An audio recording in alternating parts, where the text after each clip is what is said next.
Okay, so what do you think cell division means? What does that even mean? To divide the cell. Okay, so one cell is dividing into two new cells. Absolutely. Before we get to how that happens, let's talk about when is it going to happen. Why will a cell decide that it's time to split into two new cells? When it's done.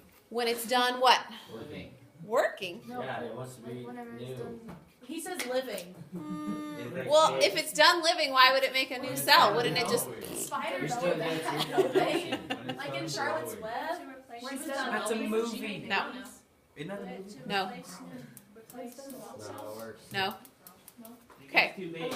Gets too big. No, you're exactly right. When it gets too big. So, if we would have read yesterday, which we did not, the book under your seat gives an analogy of the cell getting too big, and it gives a very silly analogy. It says that if the town library doesn't have enough books to lend out, that the town has to get bigger or something. It's a terrible analogy. But the idea is that if the cell gets too big and there's too much going on, too many proteins being made, too many Golgi apparatuses everywhere, too many mitochondria, if the cell gets so big that it cannot be effective, then it's time to make a new cell. And that I can understand. The other analogy sometimes that gets used is like, I know we don't have this problem here in Purdy, but like a traffic jam. Okay, if there's too many cars on the highway, everybody's crowded, we can't really get where we need to go. And that is a good analogy for what's happening inside of the cell. If there's too many proteins being made and not everybody can get where they need to go, that's not very effective. Okay? But if you just remember that as the cell gets too big, that then it's time to divide, I'm good with that. Can you turn down the slurp action? Okay? The other big deal, not only just inside the cell, but if a cell gets so big, it is not very effective at moving things across the membrane. Okay? Now, I know we usually think about this like a circle, but it's really like a ball. Okay? As that ball gets bigger, the membrane gets bigger, but not a lot. Okay? So if that membrane is still in charge of moving everything in and out of the cell that needs to happen, a lot of times it is not possible for the cell to get everything it needs or to release everything it needs to get rid of. So instead of one large cell, it is much more effective for a group of smaller cells to be able to move things across the membrane because of a larger surface area. And the picture on the next slide is better. But a larger surface area is more beneficial to the cell because the cell can move every molecule across the membrane that it needs to. Oh wait, I'm not done writing. I'm not switching it. But the picture on the next slide is much better for this. So instead of one big cell, a group of smaller cells is going to have a larger surface area. It's going to take up the same amount of space, the same volume, but a group of smaller cells will have more surface area. That way those cells are able to move molecules across the membrane.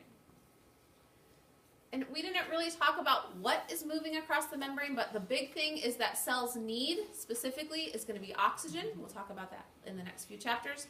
And so if the cells can't get that oxygen in, then they are going to struggle to do anything else. So here's the picture that I really like. And you may want to just draw this, not perfectly, but something similar to this in your notes. I'm a visual learner, so it helps me.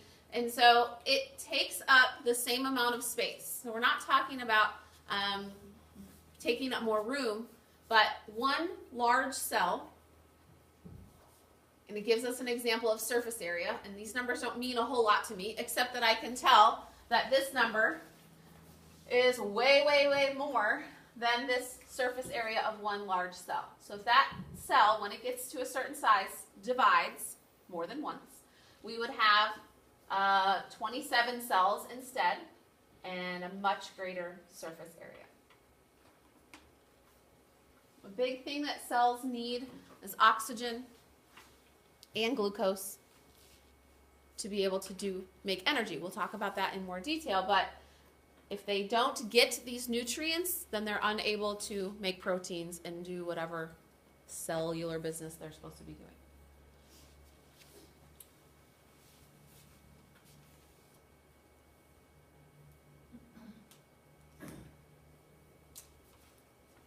where your note outline goes? Yeah. It does? Okay. Seems like a weird jump, but okay. Okay, so who said they wanted to teach about asexual and sexual reproduction?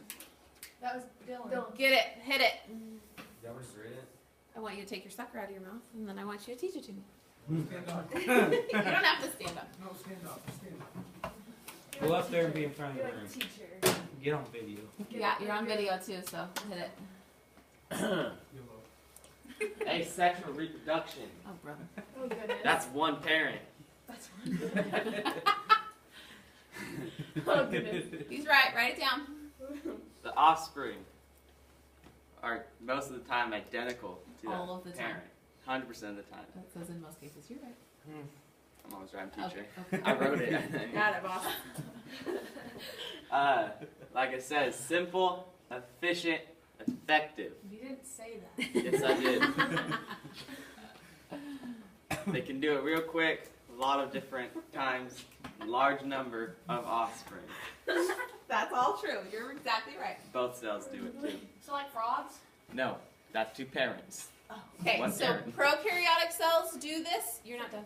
And eukaryotic cells that are single cell organisms, so one cell in size, they are doing asexual reproduction. When they divide, that's them having a baby. Yes, sir. So is it like a plant? It is not like a plant. Plants are Plants pollinate. multicellular. Oh yeah, true. Get ahead of yourself over there. Okay, so one parent, the offspring are identical to the parent, and it's fast. Go. Like that. Sexual reproduction. Two parents.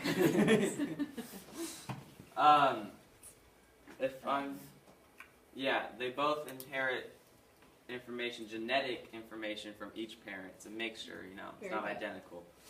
Most animals and plants and many single-celled organisms reproduce sexually. So two parents and offspring are genetically unique. That's the word I want in the second box. Genetically unique.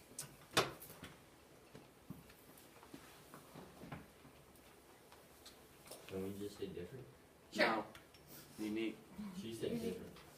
Unique. Different. Either way. Okay, Different. Dylan. Good job. Kind of different. Okay, next on yours it says, in multicellular organisms, cell division leads to growth. Is what I want to go in that box. Growth. It also enables an organism to repair and maintain its body. Okay, that's multicellular. That means when organisms have more than one cell. So when an organism has more than one cell, if the cell divides, it's just the organism growing or developing. But in single cell organisms, when the cell divides, it is a form of Asexual. asexual reproduction. Absolutely. Good. So if I'm that little tiny one cell that we looked at under the microscope that was moving around that one day, and I get big and I divide, that's it. That's asexual reproduction.